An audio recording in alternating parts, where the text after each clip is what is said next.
తాకట్లో ఉన్న బంగారాన్ని విడిపించి ఆ రోజున మార్కెట్ ధర కట్టి మిగిలిన డబ్బును మీకు అందిస్తుంది కొమ్మూరి గోల్డ్.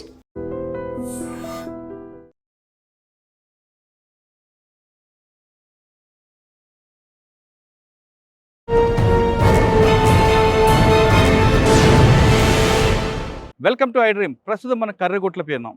గతంలో ఇది మావోయిస్టుల రాజ్యం, కానీ ప్రస్తుతం తెలంగాణ పోలీసు సామ్రాజ్యంగా మారుతుంది. కర్రెగుట్లపై రోడ్డు వేసిన తర్వాత తెలంగాణ డీజీపీ తన సిబ్బందితో పాటు ఫారెస్ట్ ఆఫీసులు తీసుకొని పైనుండి మనం చూస్తున్న హెలికాప్టర్, ఆ హెలికాప్టర్లో ప్రస్తుతం మరి కాసేపట్లో ల్యాండ్ అవుతారు. అంటే ఇక్కడ వేసిన రోడ్డు తెలంగాణ నుంచి డైరెక్ట్గా ఛత్తీస్గఢ్ సరిహద్దు వరకు వెళ్తుంది. దాదాపు 13 కిలోమీటర్ రోడ్డు ఇంతవరకు వేశారు. చుట్టూ బాంబుల మధ్యన రోడ్డు వేయడంటే సాహసత్వం కూడా పని. అయినా సరే తెలంగాణ పోలీసు సహకారంతో సిఆర్పిఎఫ్ 39 క్యాంప్ రోడ్డును పూర్తి చేసింది.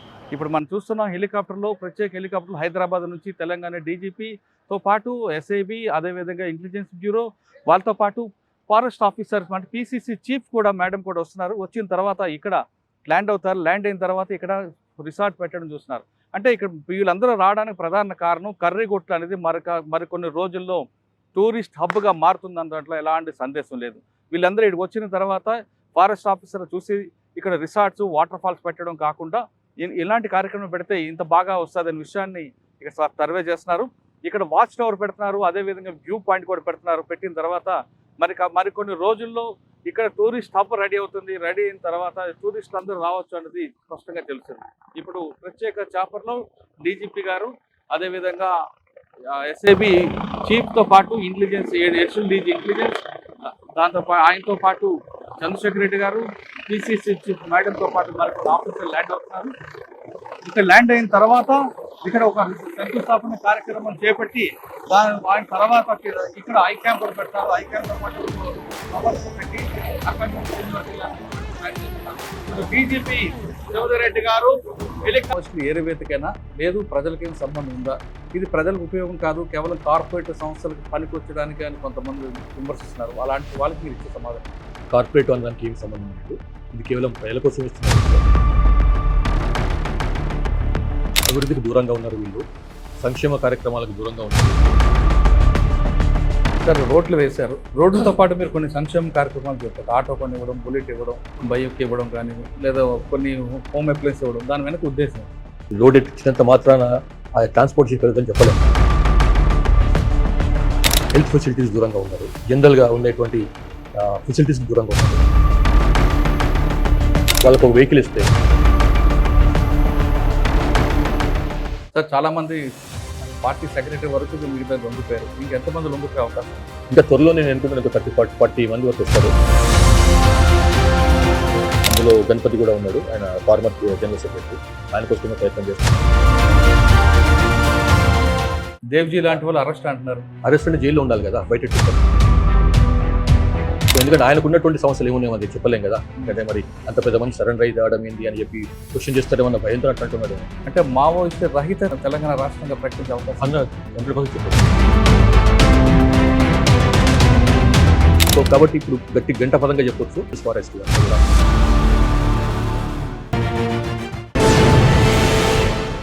Welcome to I dream. ప్రస్తుతం మనం కర్రెగుట్టలో ఉన్నాం. గతంలో మావోయిస్టు అడ్డాగా పేరున్న కర్రెగుట్టలు ఇప్పుడు పోలీసు రాజ్యంగా మారింది. దాదాపు నెల రోజుల నుంచి తెలంగాణ పోలీసులు కర్రెగుట్ల పేరు వేసిన చాలా కార్యక్రమాలకి తెలంగాణ డీజీపీ గారు శివధర్ గారు ఈరోజు తన సిబ్బందితో ల్యాండ్ అవ్వడం, అక్కడ ఎలాంటి కార్యక్రమాలు చేస్తే ఫ్యూచర్లో ఎలాంటి చేయాలి, కేవలం పోలీసు వరకే కాకుండా లా అండ్ ఆర్డర్ కాకుండా ఫారెస్ట్ డిపార్ట్మెంట్, అదే రెవెన్యూ డిపార్ట్మెంట్ సహకారంతో ఏంటువంటి డెవలప్మెంట్ చేయాలి విషయాన్ని డీజీపీ గారు, అదేవిధంగా పీసీసీ చీఫ్ గారు, రెవెన్యూ డిపార్ట్మెంట్ కలిపి చెక్ చేశారు. డీజీపీ గారు మనతో ఉన్నారు, ఆయన అడిగి చాలా క్లారిటీ తీసుకున్నాం. సార్ నమస్తే అండి. Sir first of all me team, నేను గత 2 రోజుల నుంచి చూస్తున్నా కర్రెగుట్టలో రోడ్లు వేయడంలో మీతో పాటు సిఆర్పిఎఫ్ చేస్తున్న వర్క్ మొత్తం హ్యాట్స్ ఆఫ్. అసలు సమ్మర్ పీక్ స్టేజ్లో కూడా వాటర్ దొరకని ఏరియాలో కూడా కొండల టెరైన్ దాన్ని చూస్తే ఎవరు ఒక మనిషి కూడా పోలేని దీంట్లో మీ వాళ్ళు మధ్యాహ్నం రాత్రి సంబంధం లేకుండా కంటిన్యూ ఉన్నారు. బోర్లు వేయడం విషయంలో కానీ, ఆ బోర్లు స్వయంగా అంటే ఒక పోలీస్ ఆఫీసర్ ఏంటి బోర్లు వేయడం అన్నది కూడా నేను ఫస్ట్ టైం చూడండి, లాండ్ ఆర్డర్ చేయడం కానీ అదంతా మీరు ఇచ్చిన మోటివేషన్ అనుకున్నాను. సార్ ఇప్పుడు కర్రెగుట్ట మీద వేసిన రోడ్డు కేవలం మావోయిస్టులు ఏరువేతకైనా లేదు, ప్రజలకేం సంబంధం ఉందా, ఇది ప్రజలకు ఉపయోగం కాదు, కేవలం కార్పొరేట్ సంస్థలకు పనికొచ్చడానికి అని కొంతమంది విమర్శిస్తున్నారు. అలాంటి వాళ్ళకి మీరు ఇచ్చే సమాధానం? ఈ కర్రిగుట్టల్లో ఆ ప్రాంతంలో వేసినటువంటి రోడ్లు కార్పొరేట్ అనడానికి ఏం సంబంధం లేదు. ఇది కేవలం ప్రజల కోసం ఇస్తున్న రోడ్లే. సమస్య ఏంటంటే ఇన్నాళ్ల పాటు నక్సలైట్లు, మావోయిస్టులు ఉండటానికి మెయిన్ కారణం అభివృద్ధికి దూరంగా ఉన్నారు వీళ్ళు, సంక్షేమ కార్యక్రమాలకు దూరంగా ఉన్నారు వీళ్ళు, అంటే ఆదివాసులు. అటువంటి టైంలో ఇప్పుడు మావోయిజం అంతం అయిపోయింది ఆల్మోస్ట్. నక్సలిజం అనేది లేదు. ఈ సమయంలో ఈ ఏరియాలో ఏ ఆదివాసుల కోసమైతే వాళ్ళు ప్రయత్నాలు చేసిందో, పోరాటం చేస్తామని చెప్పుకుంటున్నారో, ఏ అభివృద్ధి లేదని చెప్పి వాళ్ళు చెప్పుకుంటున్నారో, ఆ అభివృద్ధి కార్యక్రమాలు ఆ ఏరియాలోకి చూసుకుపోవాలంటే ముందు కావాల్సింది రోడ్ ఫార్మేషన్. ఎక్కడైనా కానీ అభివృద్ధి కావాలంటే ముందు కమ్యూనికేషన్ వ్యవస్థ, అంటే రోడ్ వ్యవస్థ ముఖ్యంగా ఏర్పాటు కావాలి, రోడ్ నెట్వర్క్ డెవలప్ కావాలి. దాంట్లో భాగంగానే ఈ రోడ్ నెట్వర్క్ డెవలప్ చేసిన తప్పిస్తే అది కార్పొరేటివ్స్ వాళ్ళ కోసం అని చెప్పో లేకపోతే ఇంకోటి కోసం అని చెప్పింది కాదు. ఇది పూర్తిగా ప్రభుత్వం చొరవ తీసుకొని, తెలంగాణ ప్రభుత్వం చొరవ తీసుకొని ఈ ఏరియాలో ఒక చాలా గుడాలు ఉన్నాయి, అక్కడ వాటికి అభివృద్ధికి చాలా దూరంగా ఉన్నారు, వాళ్ళకు ఈ సంక్షేమ ఫలాలు అందటం లేదు. వాళ్ళు ఛత్తీస్గఢ్కి వెళ్ళి వచ్చిన వాళ్ళే కావచ్చు కాక, ఛత్తీస్గఢ్కి వెళ్ళి వచ్చి ఇక్కడ సెటిల్ అయిన వాళ్ళే కావచ్చు కాక. కాబట్టి ఆ ఏరియాలో కూడా మనం అభివృద్ధి తీసుకోవాలని అవసరం ఉంది అనే ఉద్దేశంతో రోడ్ వేసిన తప్పిస్తే ఇది కార్పొరేట్ వాళ్ళకి హెల్ప్ చేయాలని ఇంకేదో కారణం వల్ల కాదు. సార్, రోడ్లు వేశారు, రోడ్లతో పాటు మీరు కొన్ని సంక్షేమ కార్యక్రమాలు చెప్పారు. ఆటో కొని ఇవ్వడం, బుల్లెట్ ఇవ్వడం, బైక్ ఇవ్వడం కానీ, లేదా కొన్ని హోమ్ అప్లయన్స్ ఇవ్వడం, దాని వెనక ఉద్దేశం ఏంటి? ఇప్పుడు రోడ్ నెట్వర్క్ ఇప్పుడే వచ్చింది. ఇప్పుడిప్పుడే రోడ్ ఇచ్చినంత మాత్రాన ఆ ట్రాన్స్పోర్టేషన్ పెరుగుతుందని చెప్పలేం. రెండో ఇష్యూ ఏంటంటే చాలా ఏళ్ళ నుంచి, దశాబ్దాల నుంచి వాళ్ళు ఆ గుట్టలలో వండుకుంటా హెల్త్ ఫెసిలిటీస్ దూరంగా ఉన్నారు. మామూలుగా ఉండేటువంటి జనరల్గా ఉండేటువంటి ఫెసిలిటీస్కి దూరంగా ఉన్నారు. కాబట్టి ఆ ముఖ్యంగా హెల్త్ సంబంధించి ఏమైనా ఎమర్జెన్సీ వస్తే ఆ గ్రామాల నుంచి వీళ్ళని తీసుకురావడం కష్టం. రోడ్ వచ్చింది కాబట్టి వాళ్ళకు ఒక వెహికల్ ఇస్తే, ముఖ్యంగా ఈ 3-వీలర్ లాంటి ఆటో రిక్షా లాంటి వెహికల్ ఇస్తే అందులో వాళ్ళు రావచ్చు.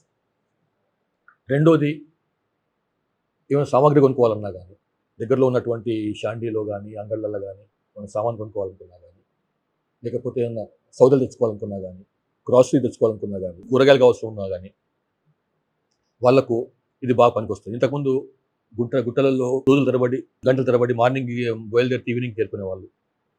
అట్లా ఇప్పుడు 1-2 అవర్స్లో వచ్చేయచ్చు.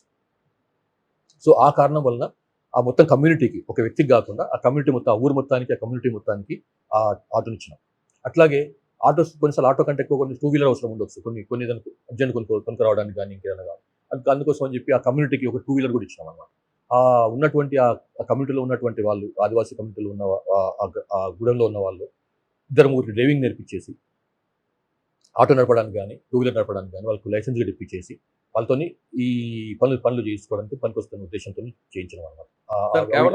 కేవలం వెంకటాపురం లిమిట్స్ అయినా, లేదంటే మీకు ఇంకొక 3 బోర్డర్లు కనిపిస్తుంటాయి. చెర్ల వైపు చూసుకుంటే సుకుమా, ఇవన్నీ 3 ఎంట్రీస్ ఉన్నాయి. అక్కడ కూడా డెవలప్మెంట్ కార్యక్రమాలు చేశారు. ఉన్నాయండి. అక్కడ దీనికంటే కొంచెం బెటర్, అక్కడ ఆల్రెడీ కొంత బెటర్ ఉంది. బట్ స్టిల్ అక్కడ కూడా ఇప్పుడు స్టార్టింగ్ చేసినాం. ఇక్కడ దాన్ని అక్కడ ఎక్స్టెండ్ చేయాల్సిన అవసరం ఉంది. అక్కడ మెల్లమెల్లగా స్లోగా తప్పకుండా అది కూడా చేస్తాం. సార్, ఈ రోడ్ వేయడం వల్ల బీజాపూర్కి దాదాపు 40 కిలోమీటర్ తగ్గిపోతుంది, దానివల్ల కార్పొరేట్ వాళ్ళకి ఇంకా ఈజీ ఉంటుంది అని ఒక విమర్శ ఉంది.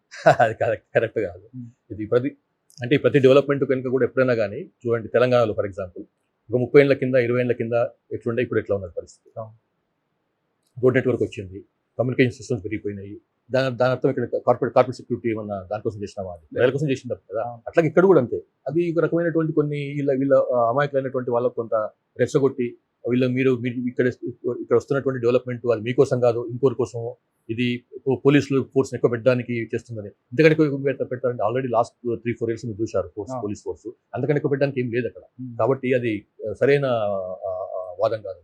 కేవలం లాండ్ ఆర్డర్ ఇష్యూ కాకుండా ఎక్కువ టూరిజం డెవలప్మెంట్ కూడా పోలీస్ సహకరిస్తుంది అనేది ఉన్నదండి. చాలా స్కోప్ ఉంది ఇక్కడ డెవలప్ చేసుకోవడానికి. ఈకో టూరిజం కావచ్చు, లేకపోతే రెగ్యులర్ టూరిజం కావచ్చు. ఎందుకంటే చాలా చలమలు ఉన్నాయి, జలపాతాలు ఉన్నాయి, వాటర్ ఫాల్స్ ఉన్నాయి, ఇట్లా చాలా ఉన్నాయి. డెఫినెట్లీ దానికి సరే సమ్మర్లో కొంత సమస్య ఉంటుంది. బట్ సంవత్సరంలో ఒక 4-5 నెలలు తీసేస్తే మిగతా 7-8 మంత్స్ బ్రహ్మాండమైనటువంటి పచ్చదనం ఉంటుంది, వాటర్ ఫెసిలిటీ ఉంటుంది, చాలా చలమలు ఉంటాయి, వాటర్ ఫాల్స్ ఉంటాయి. కాబట్టి తర్వాత ట్రెక్కింగ్కి, హైకింగ్కి మంచి ఏరియా అది. కాబట్టి డెఫినెట్లీ టూరిజంకు, ఈకో టూరిజంకు అవకాశం ఉన్న ఏరియా ఇది. సార్, చాలా మంది పార్టీ సెక్రటరీ వరకు మిగతా లొంగిపోయారు, ఇంకెంతమంది లొంగిపోయే అవకాశం ఉంది? ఇంకా త్వరలో నేను అనుకుంటున్నాను 30-40 మంది వరకు వస్తారు.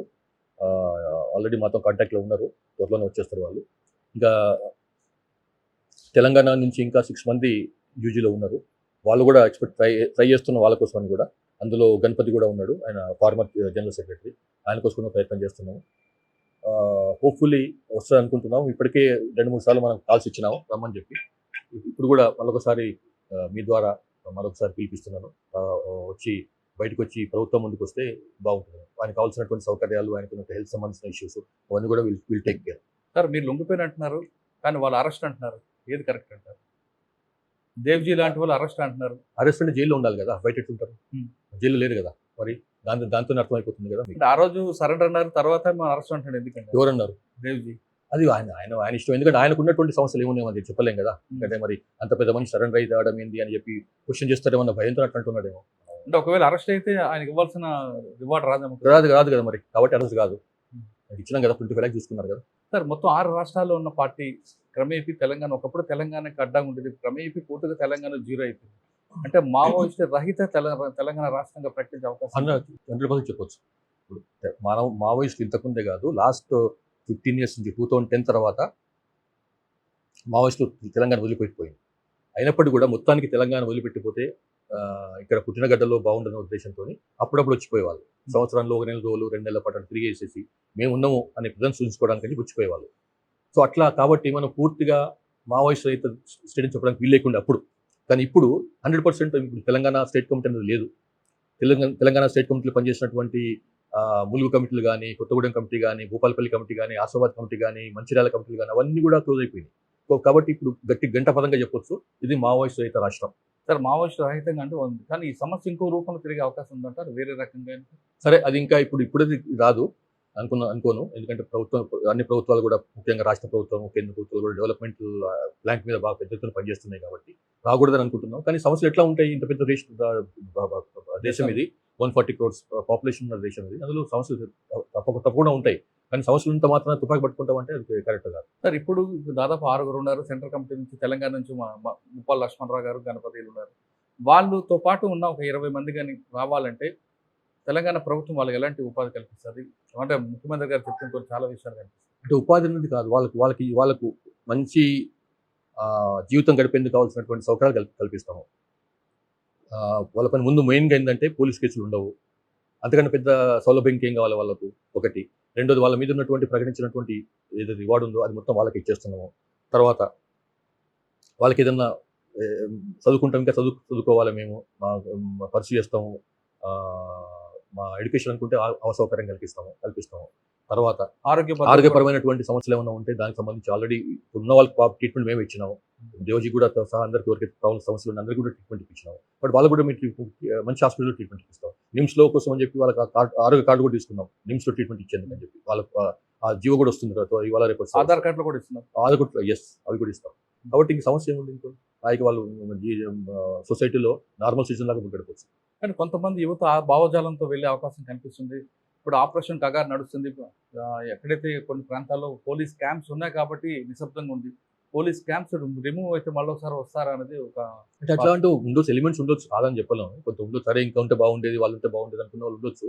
కానీ ఇప్పుడున్న పరిస్థితుల్లో మన పునరుత్థానమైనటువంటి సమస్య లేదు, అది లేదు, అవకాశం లేదు. సార్ మీరు నర్సీపట్నం నుంచి పనిచేశారు, ఇప్పుడు ఆపరేషన్ కగార్ వరకు వచ్చారు. చాలా మీకు వ్యాస్ట్ ఎక్స్పీరియన్స్ ఉంది. ఒకప్పుడు పార్టీ అనగానే చదువుకున్న వాళ్ళందరూ ఐడియాలజీతో వెళ్ళేవారు. ఇప్పుడు క్రమేపీ తగ్గిపోవడానికి కారణం అనుకుంటారు. ఇప్పుడు 2004 సంవత్సరంలో పోపట్ గంధి అని చెప్పి ఆయన సీసీ మెంబర్ ఉంటాయి, ఆయన మనం అరెస్ట్ చేసినాం 2008లో 9లో అనుకుంటా. సో ఆయన అప్పుడే 2004లోనే చర్చల కాలంలో ఒక సర్వే చేసింది మావోయిస్టులో.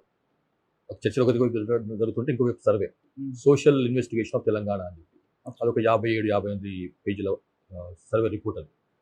అందులో అప్పటికే చెప్పినాడు ఆయన, తెలంగాణలో ఇప్పుడున్న పరిస్థితి బాగాలేదు. తెలంగాణ జనరల్గా గ్రామాల్లో సౌకర్యాలు పెరిగిపోయినాయి, గ్రామాల్లో ఇద్దరు పిల్లలు ఉండాలన్న కాన్సెప్ట్ పెరిగిపోయింది, ఇంగ్లీష్ మీడియం స్కూల్స్ వచ్చేసినాయి, ఇంగ్లీష్ మీడియం ముందు చదువుకోవాలని చెప్పి వాళ్ళు ఏ స్థాయి వాళ్ళైనా కానీ సరే ఇంగ్లీష్ మీడియంలో మా పిల్లలు చదివించాలని అన్న భావం పెరిగింది. తర్వాత ఇంతకుముందు లేక మేము పిలిపేయంగానే స్టూడెంట్స్ రోడ్ల మీదకి వస్తలేరు, ఇంతకుముందు వచ్చేవాళ్ళు ఇప్పుడు వస్తలేరు, అందరు కూడా వాళ్ళ కెరీరిజం పెరిగిపోయింది. కెరీర్ రేప్ అన్నదే చూసుకుంటున్నారు వాళ్ళు. అట్లాగే పోలీసులకు కూడా ఇన్ఫర్మేషన్ బాగా వెళ్ళిపోతున్నది. ఊర్లోకి వెళ్ళంగానే మనము తర్వాత ఊర్లలో పోలీస్ స్టేషన్లన్నీ కూడా మిలిటరీ క్యాంపులా తయారైపోయినాయి. చాలా దుర్భేద్యమైనటువంటి పోలీస్ స్టేషన్ కట్టుకున్నారు. ఇంతకుముందు లాగా లేదు. ఇంతకుముందు ఉట్టిన పోలీసులు వచ్చి అటాక్ చేసేవాళ్ళు. అట్లా లేవు పోలీస్ స్టేషన్లు. రోడ్ నెట్వర్క్ ఊర్లలో పెరిగిపోయింది. తర్వాత ఏ వర్గాలైతే మనకి ఇంతకుముందు నక్సలైట్లను ఆహ్వానించిన ఊర్లకు, ఆ వర్గాలే మనల్ని ఇప్పుడు దూరం కొడుతున్నాయి. ఎందుకంటే వాళ్ళ చేతిలో కొత్తగా రాజకీయ అధికారం వచ్చింది. అంతకంటే ముందు 1990 తర్వాత ఆ చేతిలోకి వాళ్ళ చేతిలోకి రాజ్యాధికారం వెళ్ళిపోయింది. రిజర్వేషన్ వచ్చింది. ఈ లోకల్ బాడీలలో రిజర్వేషన్ వచ్చింది. కాబట్టి ఆ విధంగా వచ్చినటువంటి రాజ్యాధికారాన్ని వాళ్ళు అనుభవిస్తున్నారు. సో ఏ వర్గాలు అయితే మనకి ఇంతకుముందు ఆహ్వానించిన ఊర్లకు, స్వాతంత్రించిన ఊర్లకు సేమ్ ఆ వర్గాలు ఇప్పుడు మనకు దూరం కొడుతున్నాయి. కాబట్టి ఇప్పుడు మనకు కష్టము గ్రామాల్లో మనకు అంత ఇప్పుడున్నంత ఇంతకుముందు ఉన్నటువంటి ఏదైతే ప్రేమాభిమానాలు ఉండేదో మన పార్టీ పట్ల ఇప్పుడు లేవు అని చెప్పి ఆయన రాసుకున్నాడు. అది సీసీ మెంబర్ అయినటువంటి పొలిట్ బ్యూరో మెంబర్ అయినటువంటి కోపిడి గాంధీ 2004లో రాసుకున్నాడు. చర్చలు జరుగుతున్న కాలంలో చర్చలు జరుగుతున్నాయి కాబట్టి పోలీస్ ఆపరేషన్స్ తగ్గిపోయినాయి. ఆ టైంలో వాళ్ళు వచ్చి సర్వే చేసుకున్నారు అన్నమాట. సో అదనమాట. సో అవే కారణాలు, కొత్త కారణాలు ఏం అక్కర్లేదు. వాళ్ళు చెప్పుకున్న కారణాలే సార్. అదొకటే అంటుంటారా లేదా కుల సంఘాలు రావడం? అది కూడా కారణం. అది కూడా ప్రధానమైన కారణం. అనుమానం లేదు. అందుకు అందులో ఒక పెద్ద చర్చ ఉన్నది వాళ్ళ పార్టీలోనే. వర్గ పోరాటం ముఖ్యమా, కుల పోరాటాలు ముఖ్యమా, వర్గం ముఖ్యమా, కులం ముఖ్యమా అనేది పెద్ద, అది నాకంటే వాళ్ళు చెప్పగలుగుతారు మీకు. అందులో అది కూడా కారణం. దాంతోపాటు కొంతమంది అధికారులు ఎవరైతే యువతకి సెల్ ఫోన్లు అలవాటు చేసి ప్రజలకు పార్టీకి దూరం అవ్వడానికి కొంతమంది కారణం అంటారు. అది చాలా స్మాల్ టాక్టిక్ అండి. అది పెద్ద ఇష్యూ కాదు. ఓవరాల్గా మనం చూసుకోవాల్సిన ఒక స్ట్రాటజీ పరంగా, సిద్ధాంతపరంగా, విధానపరంగా మాట్లాడాలి. కానీ చిన్న టాక్టిక్, అది చిన్న ఎత్తుగడ, పెద్ద ఏముండదు. సార్, నర్సీపట్నం, చింతపల్లి పనిచేస్తుంది. మీకు ఆ టెరైన్ బాగుందా, ఈ టెరైన్ బాగుందా? చింతపల్లి, నర్సీపట్నం ఏరియాలో కొంచెం గ్రీనరీ ఎక్కువ ఉంటుంది. చాలా ఎక్కువ గ్రీనరీ ఉంటుంది. చాలా హైట్స్ ఎక్కువ, ఆల్టిట్యూడ్ ఎక్కువ. అది ఇక్కడనే అంత ఆల్టిట్యూడ్ మాక్సిమం 800-900 కంటే ఎక్కువ లేదు ఇక్కడ. ప్లస్ ఇదంతా డిసిడ్యూస్ ఫారెస్ట్. ఇదంతా కూడా అంతా రాకీ టెరైన్. ఇదంతా కూడా గుట్టలను కూడా రాకీ టెరైన్ ఉంటాయి. కాబట్టి చెట్లు పెద్దగా పెరగవు, పెద్ద హైట్ పెరగవు డిసిడ్యూస్ ఫారెస్ట్ కదా. అక్కడనేమో చాలా పెద్ద ఎత్తున పెద్ద చెట్టు పెరిగేటివి, గ్రీనరీ ఎక్కువ ఉంటుంది. మంచి సాయిల్ అక్కడ ఎత్తు ఎక్కువ ఉంటుంది. మావోయిజం మిషన్ చాలా సంవత్సరాలు మీరు చూశారు. అది ఇక్కడికి ఫాస్ట్గా ఎండ్ చేసుకొచ్చారా లేదా అక్కడ టైం పట్టిందంటారా? అయ్యో వీళ్ళు కానీ ఇక్కడే టైం పట్టిందండి. తెలంగాణలో టైం పట్టింది. ఎందుకంటే మొదటి నుంచి తెలంగాణ ఒక రకంగా వాళ్ళకు కొన్ని నాయకత్వాన్ని ఇచ్చిన తెలంగాణ, సిద్ధాంతబద్ధులైనటువంటి నాయకత్వం ఉన్న తెలంగాణ. అందులో అనుమానం లేదు. ఏదో కేవలం వచ్చి ఏదో తుపాకి పట్టుకొని ఏదో కొన్నాళ్ళు పట్టి తిరగొద్దాన్ని అన్నట్టు వాళ్ళు కాకుండా సిద్ధాంతం నమ్మిన వాళ్ళు కొంతమంది ఉన్న వాళ్ళు. కాబట్టి ఆ సిద్ధాంత బలం బాగుంది ఇక్కడ. కాబట్టి నెక్స్ట్ ఇటువంటి కార్యక్రమాలు ఏ జిల్లాలో ఎక్కువగా మీరు చేస్తారు? ఇప్పుడు ఇట్లాంటి అంటే మనకు తెలంగాణ మొత్తంలో కూడా ఓన్లీ ఇక్కడ ఉన్నటువంటి ఈ నార్త్ తెలంగాణలో మరీ ముఖ్యంగా ఈ ములుగు జిల్లా, కొంత భూపాలపల్లి జిల్లా, కొంత కొత్తగూడెం జిల్లాలో ఈ సమస్య ఉంది. కొంత రోడ్ నెట్వర్క్ లేకపోవటము, టెరైన్ కఠినమైన టెరైన్ ఉండటము, తర్వాత ఈ గుట్టలు పెద్దగా ఉండటము, దాంతో కొంత సమస్య వచ్చింది. కాబట్టి ఈ ఇక్కడ ఉన్న మిగతా ప్రాంతాల్లో అంత సమస్య ఉందంటే చెర్ల వైపు కూడా ఈ కార్యక్రమం డెఫినెట్లీ కంటిన్యూ చేస్తాం. సార్, మావోయిజం కాస్త పక్కన పెడదాం. ఫైనల్గా మీ టైం ఎక్కువ అవుతుంది. లాస్ట్ క్వశ్చన్, అలైవ్ దాని కాన్సెప్ట్ తీసుకోవడానికి రీజన్? నేను మొదటి నుంచి కూడా కొంత దీనిపైన రోడ్ సేఫ్టీ పైన ఎక్కువ ప్రాముఖ్యం ఇచ్చినాను. నేను ఇక్కడ పనిచేసినా కానీ ఇష్యూ ఏంటంటే ఇప్పుడు ఈ 2025 తీసుకుందాం. ఫర్ ఎగ్జాంపుల్ తెలంగాణ తీసుకుందాం. అది దేశమంతా సమస్య అనుకోండి. తెలంగాణ వరకు తీసుకుంటే మర్డర్లలో చనిపోయిన వాళ్ళు, హత్యలలో చనిపోయిన వాళ్ళు సుమారు 800 మంది ఉన్నారు, కొంచెం అటు ఇటుగా. రోడ్లపైన చనిపోయిన వాళ్ళు 7500 మంది ఉన్నారు. అంటే దానికి ఆల్మోస్ట్ 9 మంది రోడ్ల మీద చనిపోయినారు. హత్యలో చనిపోయిన వాళ్ళు దానికి ఒక కారణం ఉంటుంది, చంపినవానికి ఒక కారణం ఉంటుంది. ఏదో పాత పగలో, లేకపోతే గట్టు పంచాయతీ ఏదో రీజన్ ఉంటుంది, లేకపోతే అక్రమ సంబంధం ఏదో రీజన్ ఉంటుంది. రోడ్డు మీద చనిపోయిన ఏం రీజన్ అండి? ఏం లేవు. జస్ట్ ఇంట్లోకి వెళ్ళి బయటికి వెళ్తాడు, ఒక గంట తర్వాత ఇంటికి ఇన్ఫర్మేషన్ వస్తుంది, మీ వాడికి ఇట్లా అయింది, చనిపోయినాడు అని చెప్పి. సో దానికి కారణం లేదు కదా. కాబట్టి ఇది తర్వాత రోడ్ మీద యాక్సిడెంట్ అయినప్పుడు ఒక కుటుంబం రోడ్డు పాలైపోతుంది మామూలు స్థాయి వల్ల. అయితే రోడే బ్రెడ్ అన్నారు అనుకోండి, ఇంటికి ఒకటే జీవనం ఎర్న్ చేసేవాడు అనుకోండి, వాళ్ళ పరిస్థితి ఏం కావాలి, వాళ్ళ ఫ్యామిలీ పరిస్థితి ఏం కావాలి, వాళ్ళు కట్టు కాకుండా ఇటు కాకుండా తల్లిదండ్రులు ఉంటారు అనుకోండి, వాళ్ళ పరిస్థితి ఏం కావాలి, వాళ్ళ పరిస్థితి ఏం కావాలి, పెళ్లి కాలేదనుకోండి, తల్లిదండ్రులు మాత్రం అనుకోండి, తల్లిదండ్రులు ఉండి పెళ్లి అయ్యి వాళ్ళ పిల్లల వాళ్ళ సంగతి ఏం కావాలి, ఇంత ఘోరం కదా వాళ్ళ పని ఒక కుటుంబం. కాబట్టి ఇది ఒక పెద్ద ప్రజా సమస్య. ఇది కేవలం పోలీస్ డిపార్ట్మెంట్, ట్రాన్స్పోర్ట్ డిపార్ట్మెంట్ అని కాకుండా ఇది పబ్లిక్ సేఫ్టీ ఇష్యూ, ప్రజా భద్రతకు సంబంధించినటువంటి అంశం. కాబట్టి దీన్ని టేకప్ చేయాలి. దీన్ని చాలా ఇప్పుడు ఓన్లీ రోడ్డు మీద యాక్సిడెంట్ తగ్గించాలి, డెత్స్ తగ్గించాలి. చాలా యాక్సిడెంట్ ఎట్లా అవుతుందంటే కేవలం మానవ తప్పిదం వల్ల అవుతుంది. చాలా మంది ఏమనుకుంటుంటే రోడ్లు బాగాలేవు, టర్నింగ్ ఉన్నది, అట్లుంది, అది ఉండొచ్చు. కానీ మెయిన్ యాక్సిడెంట్లు కేవలం ప్రజల తప్పిదం వల్లనే, రైడర్స్ తప్పిదం వల్ల జరుగుతున్నాయి అనమాట. కాబట్టి మేమేమనుకున్నామంటే మెయిన్గా 4-5 మొత్తం తీసుకోక్కర్లేదు, మొత్తం ఒక 5-6 ముఖ్యమైనటువంటి తప్పిదాలు ఏమైతే ఉన్నాయో ప్రజలు చేస్తున్నాయి, ముఖ్యంగా రోడ్డు మీద చేస్తున్నవి, వాటిని బాగా ప్రజల్లోకి చేయాలి. ఈ తప్పులు చేయొద్దు, మీరు తప్పులు చేయడం వల్ల మీకు రోడ్డు మీద భద్రత ఉండదు అని బాగా దీన్ని ప్రజల్లోకి తీసుకెళ్ళాలి, అవేర్నెస్ క్రియేట్ చేయాలన్న ఉద్దేశంతో ఈ అరైవల్ ప్రోగ్రామ్ పెట్టినాం. లక్కీగా ఏంటంటే ఆనరబుల్ సీఎం గారిని నేను కోరినప్పుడు, సార్ ఇది పోలీస్ డిపార్ట్మెంట్ పరంగా మాత్రమే చేస్తే బాగుండదు, ట్రాన్స్పోర్ట్ డిపార్ట్మెంట్ పరంగా చేస్తేనే బాగుంటుంది, ఇది కొంచెం రొటీన్ అయిపోయింది. ఏదో నార్మల్గా ఒక బ్యానర్ పట్టుకొని స్కూల్ పిల్లల్ని తీసుకుని రోడ్ల మీద తిప్పడం, రోడ్డు భద్రత నియమాలు పాటించండి అని చెప్పడం, దానివల్ల ఏం భద్రత ఏం నియమం వాళ్ళు తెలవాలి కదా. సో కాబట్టి మేము ఏంటంటే దీన్ని ఇంకొంచెం డీసెంట్లైజ్ చేసేసి ప్రతి ఊరికి వెళ్ళాలి, ప్రతి గడపకి వెళ్ళాలి, ప్రతి మనిషికి మన కాన్సెప్ట్, మన ఈ నినాదం వెళ్ళాలి, మీరు జాగ్రత్త డ్రైవ్ చేసి తిరిగి రండి అని చెప్పి. సో ఎప్పుడైతే ఆనరబుల్ సీఎం గారికి నేను చెప్పినో వారు వెంటనే యాక్సెప్ట్ చేసేసి ఇప్పుడు ప్రభుత్వం చేస్తున్నటువంటి ఈ ప్రజాపాలన ప్రగతి ప్రణాళిక ప్రోగ్రామ్ ఇది పెడదాము, ఒక వీక్ పార్ట్ దీన్ని పెడదాము, ఈ 13th నుంచి 18th వరకు పెడదామని వారు ఒప్పుకున్నారు. దానికి గవర్నమెంట్ కృతజ్ఞతలు ఆనరబుల్ సీఎం గారికి. సో దాంట్లో భాగంగా ఇప్పుడు ఈ నెక్స్ట్ 13th నుంచి 18th అయ్యే ప్రోగ్రాంలో only police department, transport department కాకుండా రైట్ ఫ్రమ్ వార్డ్ మెంబర్ స్థాయి నుంచి, కొత్తగా ఎలక్ట్ అయినటువంటి వార్డ్ మెంబర్ స్థాయి నుంచి ఆనరబుల్ సీఎం స్థాయి వరకు కూడా everybody will participate in this programme అనమాట. దాని ఇంపాక్ట్ వస్తుందండి. అట్లా ఇంపాక్ట్ వస్తుంది, ఎందుకంటే ఓన్లీ పోలీస్ డిపార్ట్మెంట్ చేస్తే ఏదో పోలీసుల కార్యక్రమం లేరా అన్నట్టు అనుకుంటుంది. అక్టోబర్ 27 చేస్తుంటే అలాగే ఉంటుంది. ఇప్పుడు ఏంటంటే every wing of the government, political wings, executive wings, తర్వాత కింది స్థాయి నుంచి పైదానికి ఉన్నటువంటి అన్ని శాఖలు కూడా ఇందులో పార్టిసిపేట్ చేస్తే 1 వీక్ పాటు ప్రజలు కూడా పెద్ద ఎత్తున సమాయత్తం చేయాలన్న ఉద్దేశం, మనల్ని పార్టిసిపేట్ చేయించాలన్న ఉద్దేశంతో చేస్తున్నాం. కాబట్టి నేను కూడా తప్పకుండా సక్సెస్ఫుల్ అవుతాను అనుకుంటున్నాను. సార్, మీరు డిపార్ట్మెంట్కి వచ్చినప్పటికీ ట్రెడిషనల్ క్రైమ్, తర్వాత వైట్ కాలర్ ఆఫెన్స్ అయింది, ప్రజెంట్ సైబర్ క్రైమ్లో వాడు ఫోన్లోనే చేస్తుంటాడు కాబట్టి పబ్లిక్కి సైబర్ క్రైమ్ విక్టిమ్ కాకుండా ఉండాలంటే మీరు చెప్పే మెసేజ్? దానికి చాలా ఉందండి. ఇప్పుడు సైబర్ క్రైమ్ విక్టిమ్ కాకుండా ఉండాలంటే ముఖ్యంగా ఎవరైతే సిటిజన్ ఉన్నాడో ఆయన జాగ్రత్త ఎక్కువ. ఆయన జాగ్రత్త పడితే సైబర్ క్రైమ్కి అయ్యే అవకాశమే లేదు. రైట్, ఆయన మెయిన్ జాగ్రత్త పడాల్సిన అవసరం ఉంది. దానికి సంబంధించి మనకు భారతదేశంలో ఎక్కడ కూడా లేనటువంటి ఏకైక ఆర్గనైజేషన్, ఒక స్టేట్ నడిపిస్తున్న ఆర్గనైజేషన్ మనకు తెలంగాణ సైబర్ సెక్యూరిటీ బ్యూరో ఉంది. దానికి సపరేట్గా DG rank, additional DG rank ఆఫీసర్లు హెడ్గా ఉన్నారు. అది చాలా లాస్ట్ మీరు చూసి ఉండొచ్చు, భారతదేశం మొత్తంలో సైబర్ క్రైమ్ పెరిగితే తెలంగాణ తగ్గింది. రికవరీ కూడా తెలంగాణ చాలా ఎక్కువ ఉంది మొత్తం దేశం మొత్తంలో. ఎందుకంటే మనం ప్యూర్లీ ఫోకస్గా చేస్తున్నాం కాబట్టి, పూర్తిగా ఒక డెడికేటెడ్ ఒక ఆర్గనైజేషన్ పెట్టినాం కాబట్టి, ఫోకస్తో చేస్తున్నాం కాబట్టి ఈ ఫలితం వచ్చింది మనకు. ఇది ఇంకా డెఫినెట్గా బాగా చేస్తాం, ముందు ఈ సైబర్ క్రైమ్ కంట్రోల్ చేస్తాం. మెయిన్గా ఏంటంటే ఇంతకుముందు చెప్పినట్టుగా సైబర్ క్రైమ్ కంట్రోల్ చేసుకోవాలంటే, సైబర్ క్రైమ్ గురి కాకుండా ఉండాలంటే ఆ వ్యక్తి మీద ఉంది. ఇది ఎవడో వచ్చి కట్టుబట్టుకొని తీసుకొని రాడు. ఎక్కడో కూర్చొని, ఎక్కడో రాజస్థాన్లోనో జైపూర్లోనో జమ్మూలో కూర్చొని వాడు అటెంప్ట్ చేస్తుంటాడు. అంటే నీ చేతిలో సెల్ ఫోన్ ఉంటే నువ్వు ఇక నేరానికి గురయ్యే అవకాశం ఉంటుంది. కాబట్టి దగ్గరలో ఉండడు కాబట్టి అది నీ చేతిలో ఉంది, నువ్వు దాన్ని నొక్కాలా లేదా అన్నది నీ చేతిలో ఉంది. ఒక ఫైల్స్ ఒక ఏమంటారు వాటిని, వైరస్ ఉన్న ఫైల్స్ ఇస్తాడు, పంపిస్తాడు మీకు. దాని ఏదో మనం తెలియకుండా వచ్చేస్తాం, ఓపెన్ అయిపోయింది, మనం అంత ఓపెన్ అయిపోయినట్టే మనకు. కాబట్టి అది ఒత్తకుండా ఉండాలి. మనకు తెలియని విషయాలు ఉంటే దాని రోజు పోవద్దు. దీనికి డిజిటల్ లిటరసీ ప్రాబ్లం ఉంది కాబట్టి అంటే అది కరెక్టే. ఇది ఇంతకుముందు ఏంటంటే ఓన్లీ పట్టణాల వరకే పరిమితం అయింది 2-3 ఏళ్ల కింద వరకు. లాస్ట్ ఆల్మోస్ట్ 2 years నుంచి ఏంటంటే ఓన్లీ గ్రామ సభలు కూడా దీనికి గురవుతుంది. గ్రామాల్లో కూడా పెద్ద ఎత్తున వచ్చేసింది ఈ సమస్య. కాబట్టి మనం ఏంటంటే ఇప్పుడు ఈ డిజిటల్ లిటరసీ లాస్ట్ ఫిబ్రవరి నెలలో పెద్ద ఎత్తున స్టేట్ మొత్తం చేసినాం. టీజీసీఎస్బీ వాళ్ళు, సైబర్ సెక్యూరిటీ బ్యూరో వాళ్ళు స్టేట్ మొత్తం చేసింది ఈ లిటరసీని. అంటే ఇదే నేను చెప్పిన ఇంతకుముంది, ఏపీకి ఫైల్స్ వచ్చినప్పుడు దాన్ని నొక్కొద్దు, దాన్ని అరెస్ట్ చేయొద్దు, డిజిటల్ అరెస్ట్ ఎవరు చెప్పినప్పుడు పట్టించుకోవద్దు, డిజిటల్ అరెస్ట్ ఏం లేదు. ఇట్లా చాలా ఉన్నాయి. ఒకటే ఫిషింగ్ ఎన్నో రకాల ఉన్నాయి అందులో. తర్వాత మనకు ఏమంటారు, ఓటీపీ నెంబర్ వచ్చింది మాకు ఇవ్వమని చెప్తాడు. సో ఇవన్నీ కూడా మీకు అనుమానం ఉంటే ముట్టొద్దు దాన్ని. ఇంకా సింపుల్, మీకు అనుమానం ఉంటే ముట్టొద్దు, లేకపోతే తెలిసిన బోండి ఇట్లా వచ్చింది నాకు, ఇది ఓకేనా చేయొచ్చు అని చెప్పారు. సో దానివల్ల మన జాగ్రత్త మనకు శ్రీరామ రక్షక ఉంటుంది తప్పిస్తే.